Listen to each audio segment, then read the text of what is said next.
Hello everyone, this is Nidhi Agarwal, your English coach, and I welcome you all to Bloombook. So, in our previous session, we have discussed some common mistakes, and in this session, we are going to work on some confusing words which we often find कि नहीं समझ में आता कि हम conversation में कौन सा वर्ड यूज़ करें, ये यूज़ करें, वो यूज़ करें, लिखने में कई बार बहुत सारी मिस्टेक्स हो जाती हैं. तो आज सब उन्हीं वर्ड्स के ऊपर डिस्कशन होगा. सो बिना देरी के करिए शुरू. चलिए.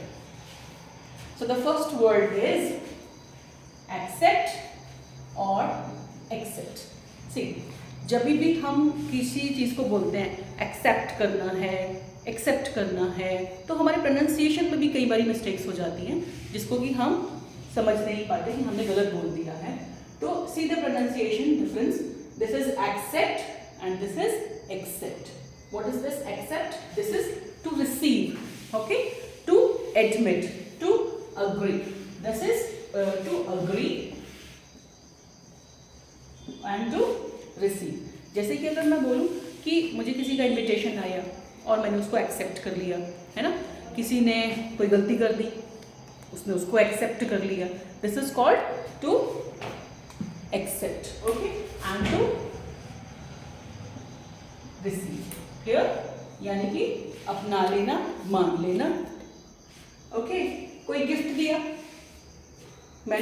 मुझे किसी ने कोई गिफ्ट दिया, मैंने उसको एक्सेप्ट कर लिया. This is accept. Okay? So she decided to accept the job offer without much hesitation. ऐसा हम उसको बोल सकते हैं कि उसने बिना किसी हेजिटेशन के अपने जॉब ऑफर को एक्सेप्ट कर लिया, मान लिया. Okay? The next thing is this is except. This is in addition to. इसको हम ऐसा बोल सकते हैं, या हिंदी में इसको ऐसा बोलेंगे के अलावा, है ना? के अलावा. जैसे कि अगर मैं बोलूँ कि मुझे सारे क्लास के बच्चे पसंद हैं, बस एक रोहित पसंद नहीं है, ठीक है? तो उसको हम कैसे बोलेंगे? I like all the students except Rohit. Clear? So one more sentence you can write that everybody attended the meeting except Rohit. ऐसा भी बोल सकते हैं कि सभी ने मीटिंग को अटेंड किया बट रोहित ने नहीं किया. Okay?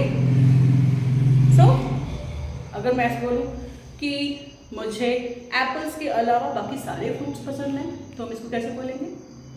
Yes, I like all the fruits except apples. I hope it is clear to all. This is accept and this is accept.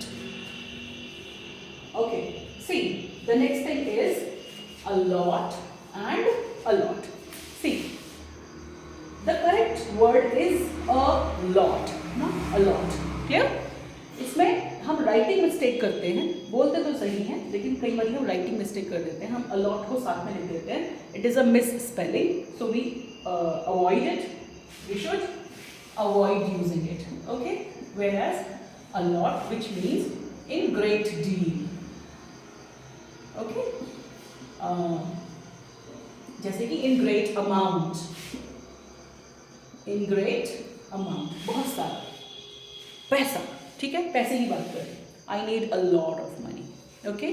और you should drink a lot of water. बहुत सारा आपको पानी पीना चाहिए.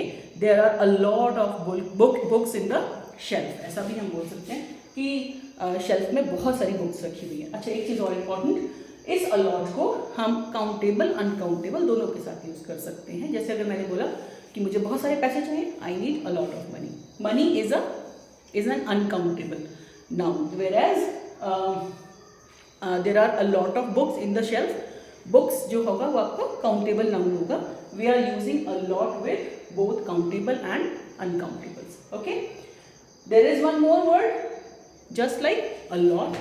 इसका मतलब होता है टू डिस्ट्रीब्यूट. डिस्ट्रीब्यूट. ओके? जैसे कि किसी चीज को गिव कर देना. ओके? किसी चीज को अलॉट कर देना. जैसे कहते हैं ना कि उनका फ्लैट रेडी है, उसको अलॉटमेंट मिल गया, है ना? तो दैट इज अलॉट. मिल गया, मिल जाना, उसको हम बोलेंगे ले लेना. अलॉट हो गया, तो that is distribute. Okay? The next is already. All ready, are you all ready? सब तैयार है, सब कुछ तैयार है, तो हम उसमें सब कुछ तैयार है रेडी के लिए हम क्या बोलेंगे, already. Whereas this already we use that something has happened in the past. अगर मैं बोलूँ कि मैंने अभी खाना खा लिया है या मैंने थोड़ी देर पहले खाना खा लिया है, मैं दिल्ली हो आई हूँ, गई थी, आ गई हूँ, तो उसके लिए हम कौन सा यूज़ करेंगे, I have already been to Delhi. Okay. और अगर ऐसा बोलेंगे ऑलरेडी कब यूज़ करेंगे, that we all are ready to leave for the trip. We all ready to leave for the trip. Is this clear? Already and all ready. I have already taken my meal. I have already taken my dinner. ठीक है, पहले ही खाना खा लिया, पहले ही dinner हो गया, सब तैयार है, सब कुछ रेडी है, उसके लिए हम दिस पहले वाला ऑलरेडी यूज करेंगे. Okay. Then come to then and than. ये वाला जो देन है, ई वाला, इसको हम टाइम के लिए यूज करते हैं. ठीक है, the then prime minister. If we talk about कि इंडिपेंडेंस के टाइम या जस्ट आफ्टर इंडिपेंडेंस हमारे प्राइम मिनिस्टर कौन थे, मिस्टर जवाहरलाल नेहरू, तो the then prime minister. Okay. Whereas अगर हम इस वाले देन की बात करते हैं तो ये हमारा फॉर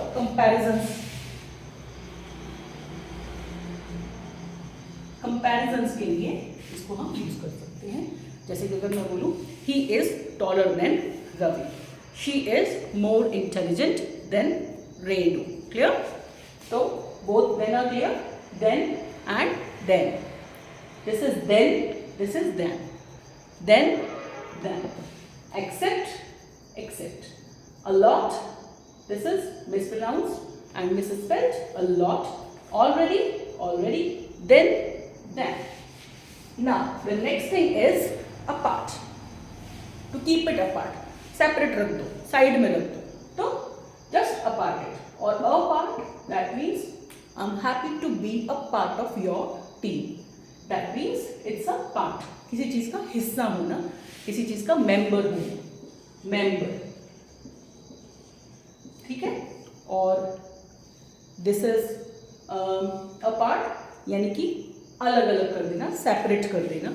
तो इसको हम कैसे बोलेंगे, they lived apart from each other for years. ठीक है, वो एक दूसरे से काफी लंबे टाइम तक दूर दूर थे, ऐसा बोल सकते हैं.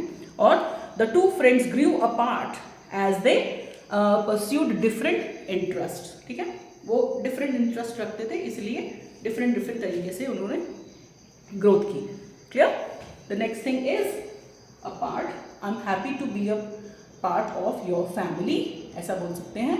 और each member played a part. Each member played a part as they or each member played a part to achieve success for the project. ठीक है. चलिए, lie and lay. Lie it means to recline, आराम करना, late जाना. ठीक है. And to say something untruth. Okay. झूठ बोलना भी इसी को बोलते हैं और लाई भी इसी को बोलते हैं. वेयरएज ले, चलिए पहले इसका एग्जांपल देख लीजिए. लाई का, लाई के लिए आप यूज कीजिए कि ऐसा बोल सकते हैं, I lie down and relax after a long day at work. Long day. ठीक है. I am very tired as I had a long day. That means मेरा जो काम आज जो दिन था वो बहुत ही कैसा, बहुत ही थकाने वाला था, बहुत ही काम से भरा हुआ दिन था, उसको हम बोलेंगे long day. So we can say I lie down and relax after a long day at work. इसके बाद हम इसको यूज कर सकते हैं, it's not good to lie about your accumulation, accomplishment. ठीक है, झूठ बोलना अच्छी बात नहीं है. It's not good to lie about your accomplishments. ठीक है, झूठ बोलना ठीक बात नहीं है. अपने अकम्पलिशमेंट, अपने अचीवमेंट्स के लिए झूठ बोलना ठीक बात नहीं है. Lay it means to keep it side, उसको साइड में रख देते हैं. तो she lay the book on the table before sitting down. She lay the book on the table before sitting down, मतलब उसने बैठने से पहले बुक्स को साइड में रख दिया. Okay. The hen lays eggs every morning, ऐसा भी बोल सकते हैं. अंडे देना, दिस इज कॉल्ड. ओके. ले लो, एक यूसेज मुझे यहाँ पर याद आ रहा है, विच मीन्स थोड़ा सा रेस्ट करना, आराम करना, यू शुड ले लो, है ना, आप थोड़ा सा आराम करो after all you had a long day. I hope it is clear to all. The next thing is you are and your. As this comma suggest, this is a contraction of you are. ठीक है, contraction मतलब इसको हम short में लिख देते हैं. जैसे हम आई विल को कैसे लिख देते हैं, ऐसे लिख देते हैं, और ही विल को कैसे लिख देते हैं, हिल लिख देते हैं. सो इसको हम कैसे लिख देते हैं, यू आर को your. You are doing pretty well, है ना, you are learning pretty well, आप ऐसा बोल सकते हैं इसके लिए.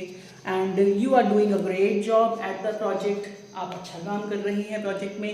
आई hope you are feeling better now. The next thing is your. इसके लिए हम इसको बोलते हैं पोजेशन के लिए शो करते हैं. पोजेशन मतलब होता है ये चीज़ मेरी है, ये चीज़ तुम्हारी है. ठीक है, तो इसका एग्जाम्पल में ऐसे बोलेंगे, इज दिस योर जैकेट, क्या ये आपकी जैकेट है. इज दिस योर पेन, और make sure to take care of your health. आप अपनी हेल्थ का ध्यान रखें. Make sure to take care of your health. The next thing comes, that is quote and quotation. See, it's a verb and it's a noun. Quote, quotation. To give, इसका मतलब होता है to give an example. ठीक है, जैसे कि हम बोले कि many good speakers quote, many good speakers quote good writers in their script. Okay, तो quote का मतलब होता है give, to give the name, to suggest some name. Quote and example, हम ऐसा बोलते हैं नहीं बड़ी. अच्छा, कुछ example देके समझाओ, तो quote and example, clear. और quotation which we often use in double inverted commas, किसी का कहा गया हमने as it is बोल दिया, ठीक है, उसको हम बोलेंगे quotation. ठीक है. The book began with a famous quotation of Shakespeare. Clear? किताब की शुरुआत किसके कोटेशन से हुई, a famous writer, that is Shakespeare. Clear? One more. The article included a quotation from CEO regarding the company's future plan. Clear? मतलब company के future plans जो थे वो इंक्लूडेड हुए किसके, CEO के कोटेशन से. The next thing is, okay, we have done then quote, quotation, and this is all for today. The lecture sweeps away like this. Okay, so this is all for today. I hope you have enjoyed your class. We'll see you in the next class. Thank you. Keep learning, keep growing. Bye bye.